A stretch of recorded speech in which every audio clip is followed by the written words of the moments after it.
And hello, loyal listeners. For our topic today, we'll be discussing who should be allowed to vote.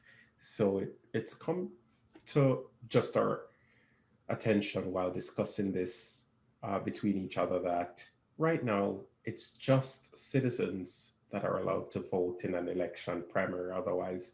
And we really do need to dive deep into this and try to figure out, is that okay? Because America is made up of so many people and not all citizens. We allow people to come here for school and they'll stay here for 4 years. They're paying for college and they don't get a say in anything. We have permanent residents here, which they may have been arrested for whatever reason, so they're not allowed to become a citizen, but they're allowed to reside here. So shouldn't they also have a say? Shouldn't they also be able to vote? And I mean, we anyone that's residing here that has an address, rented or own, in my opinion, should be able to vote. What do you think, Alfred? Well, of course, they should all be able to vote because they're all affected by whatever it is that we're voting on. So it's it's necessary to include everybody. We shouldn't find random reasons to exclude this group or that group because it would be beneficial to this political entity or the other. It affects everybody together, and so we need to ensure that they all have a say in what happens. I mean, sometimes you may not get your way, sometimes you may get your way, but at least everybody came together and made the decision as a whole. And even still, you have people that may not even reside within this country, but as the global leader in almost every way of an economy, of reserve currency, of the military, technology, everything, we whatever we do here affects the globe. So even if you don't reside in this country, at some point it would be nice to bring into the fold every country that is affected by our policies as soon as they become amenable to working with America. So for now, we can't have every single country. Some of them are slightly adversarial, and of course, it's partially our fault because of all the conservative policies that we have in place with the rhetoric that people like Trump are issuing. But eventually, it would be nice to be able to have everybody around the globe be able to vote on every policy that has an effect on a global level. But for now, yes, everybody internally to this country, or even if they're a citizen here and living abroad, they should be able to vote in all of our ordinances, elections, whatever we have going on. Yeah, I agree. I mean, it's actually surprising to me. It's shocking even that it's almost as if we forgot that a country's just land and everyone on it comes together, and that's what really forms that country. It's just people, tribes working together towards a common goal. So when you say that only someone over the age of 18 can vote, that makes it seem as if a 17-year-old doesn't get affected by what happens in the country. A 16-year-old, and that's just not true. They should also have a voice. And I mean, when you say that, okay, now there's a statement that you don't want someone that's been in prison or a felon to be able to vote. But now we have to look on the reality where we have all these people that got arrested for things that aren't even crimes anymore. So technically, you have people that were arrested for smoking a plant when or for drinking alcohol just because some politician felt like making it illegal at one point. And now that person will never have a say in their community ever again, even though we allow them to be rehabilitated. So we let them out the jails, but we don't give them the right, we don't give them the voice anymore. And it's just, how can we? then go out and say that, we're the greatest nation ever? How can we go out and tell the world to follow us when we don't even care for our own? I think it just makes sense that what you said was perfect.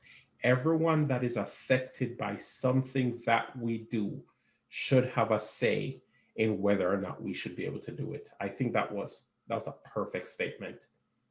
Exactly, because when you when you have people, convicted of crimes, whether or not we agree that they should be crimes or not, when you're convicted of the crime and you pay your debts to society and then you're released, it should be a full blown release, because otherwise all you're doing is creating different classes of citizens in the country.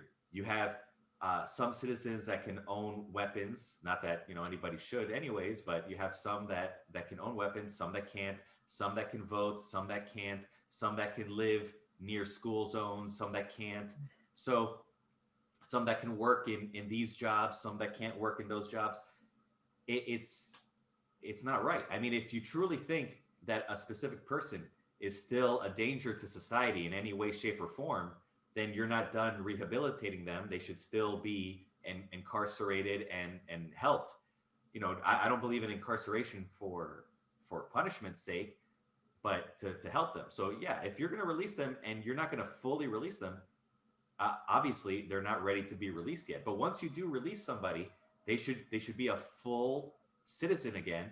Otherwise, you're just giving them an incentive to be a criminal all over again. And voting is one of those things. Once you release somebody, they should be able to vote again, so they feel that they're part of the community and they won't commit crimes against other members of the community because they feel that their voice is being heard and they're part of it. So yes, you're 100% correct on that.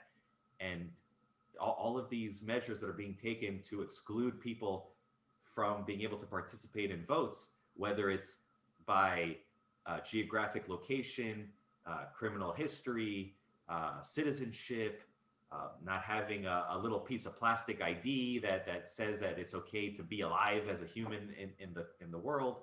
So it's we need to get back to basics here and realize that we're all in this together. You're a human, whether or not you have a driver's license, whether or not you have citizenship, whether or not your 2 feet are planted in this piece of land versus that piece of land. And you all have a right to have a say in how you are governed. Absolutely. And I mean, the way I feel, or I should say, maybe this is my truth, but honestly, like no matter how I look at it, when I think about it, that we can go out on the global stage and we can say, hey, you know what? We're the most diverse country. America is the most accepting country. If you think about the the race and everything, the build up, it's a melting pot everywhere. If you look around the entire globe, you'll never find a country that's more diverse, inclusive, and accepting of others as you'll find in America. You just won't. You can try everywhere. We accept all religions, all way of life. We allow them to come together in this country, and we say we allow them to live in harmony and pursue life, liberty, and happiness. Right? So we say that, but at the end of the day, when you dig deep into it, you realize that even though we're saying that, we're not giving everyone a say.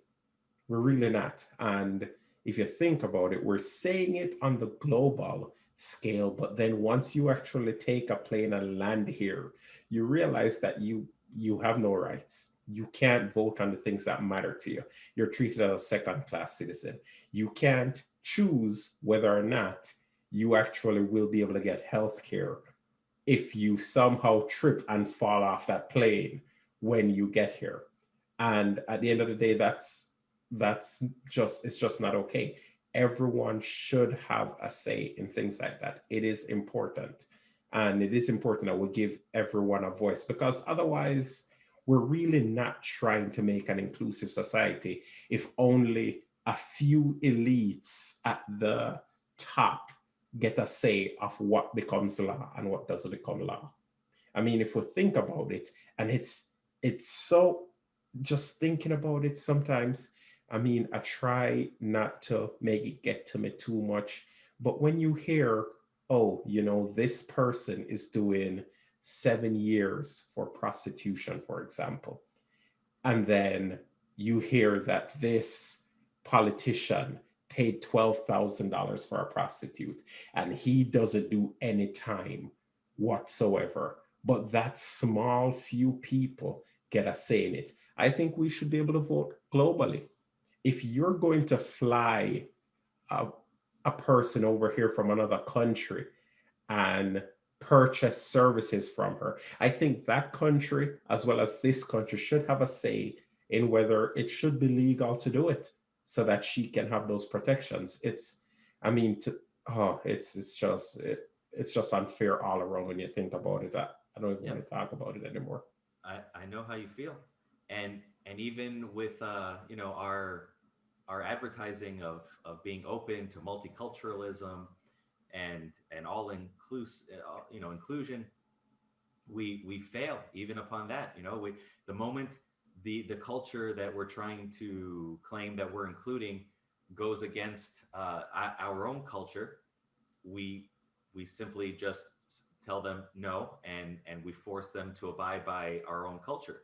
I mean, granted that there are some consequences to being open to these contradictory cultures, where we might have to concede that they will be given their own areas and land where we cannot traverse into, because their culture demands that they have their own region and their own laws to govern it and everything. But we have to respect them, even if it costs us a certain portion of the country. It's important to be able to allow these people to be governed the way that they would like to be governed, and be able to vote the way that they would like to vote and have their voices heard.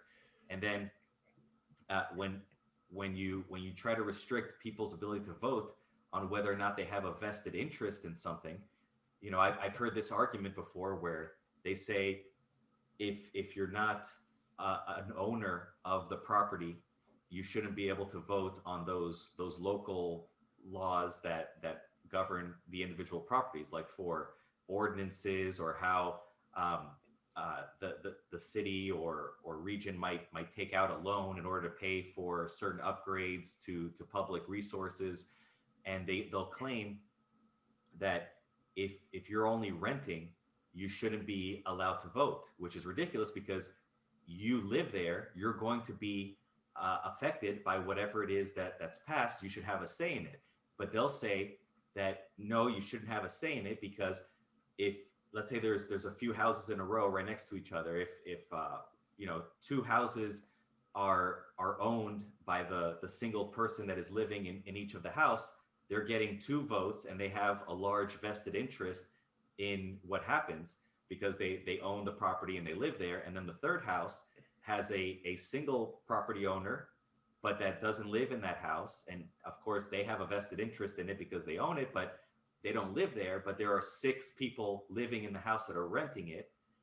So they'll say, why should the six renters be able to outvote the three owners 2-1?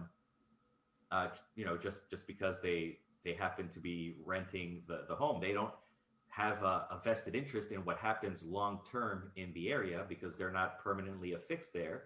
That they can leave at any time. If whatever they vote for goes awry, they can just pick up and leave, whereas everybody else is kind of stuck with the situation.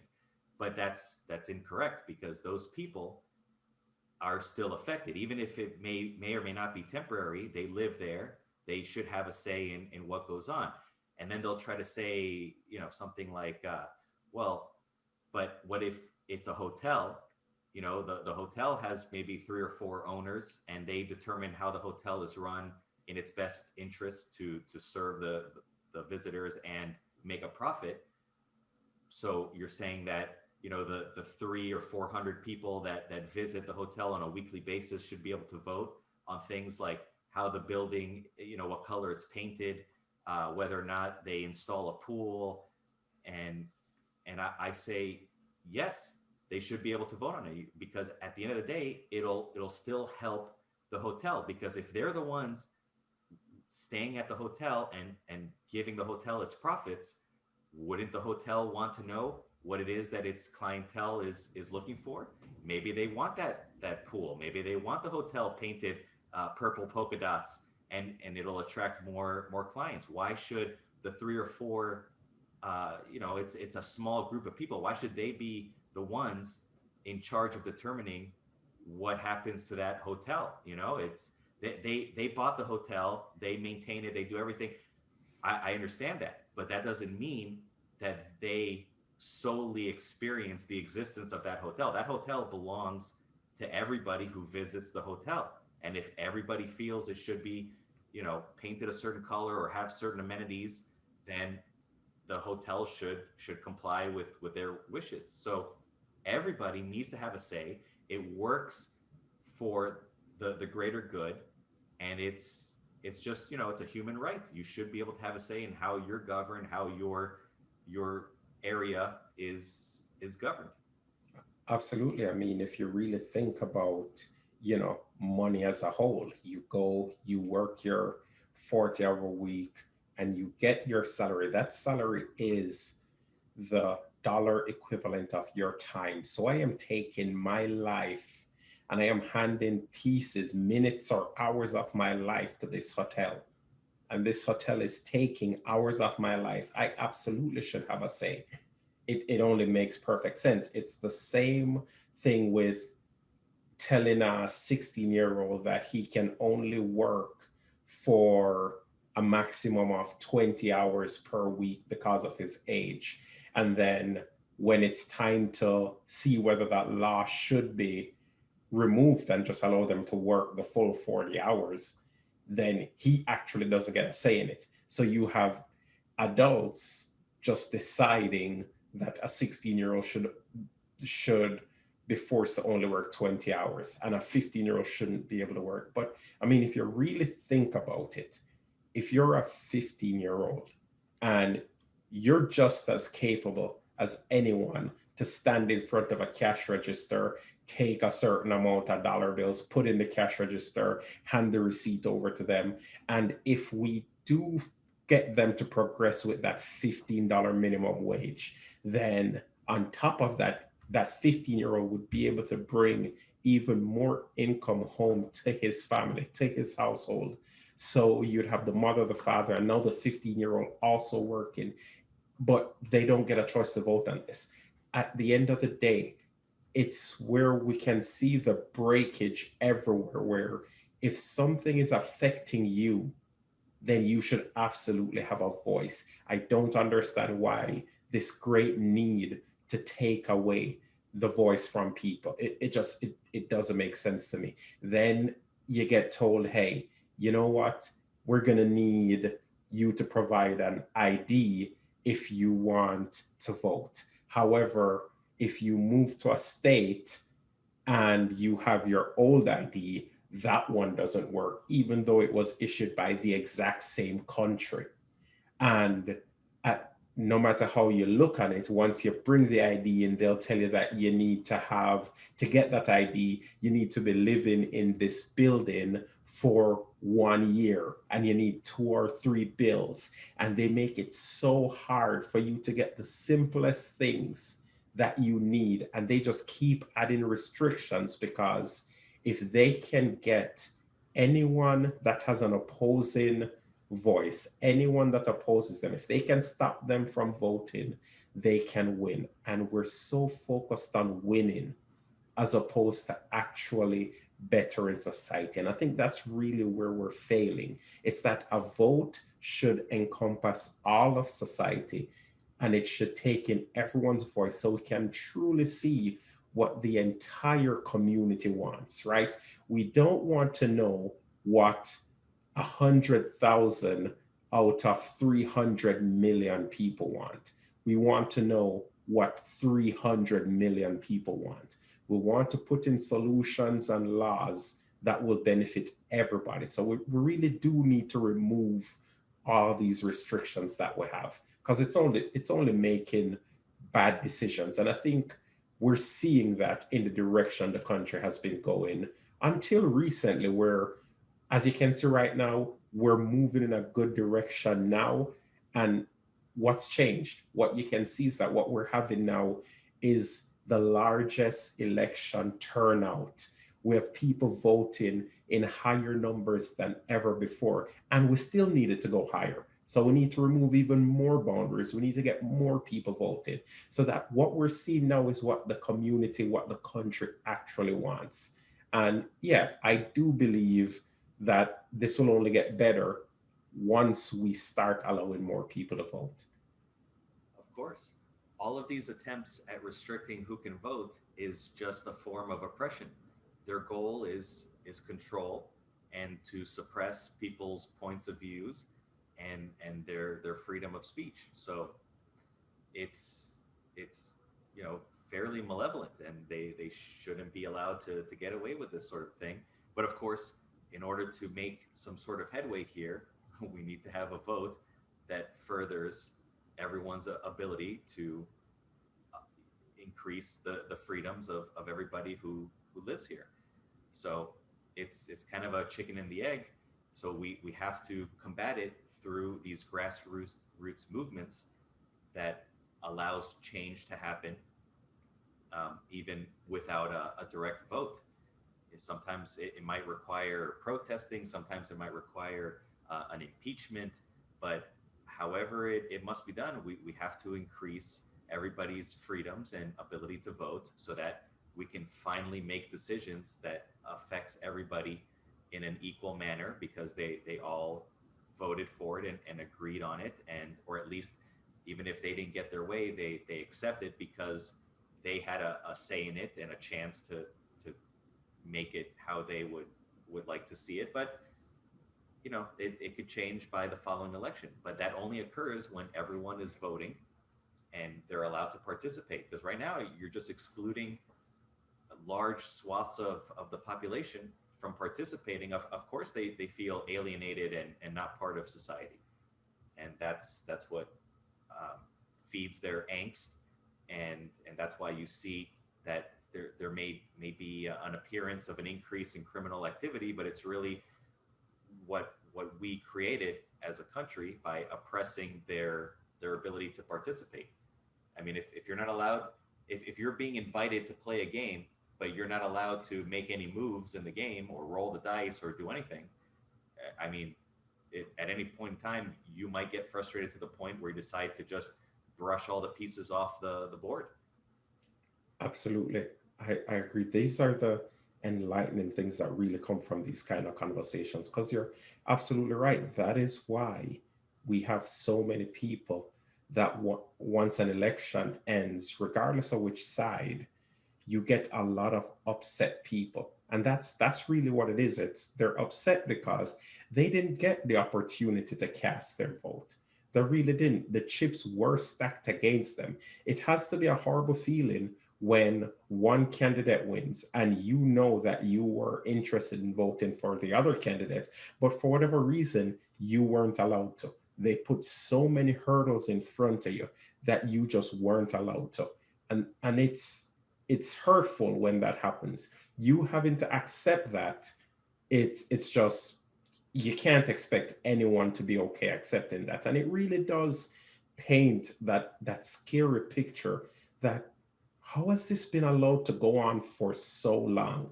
How did we not see this until now? How did we miss this? Yeah, it's a terrible state of affairs, but hopefully it'll be changing soon, come January, and we can keep the pressure on because it's important that all our listeners understand and remember that by confronting the uncomfortable truths, we can all ascend together.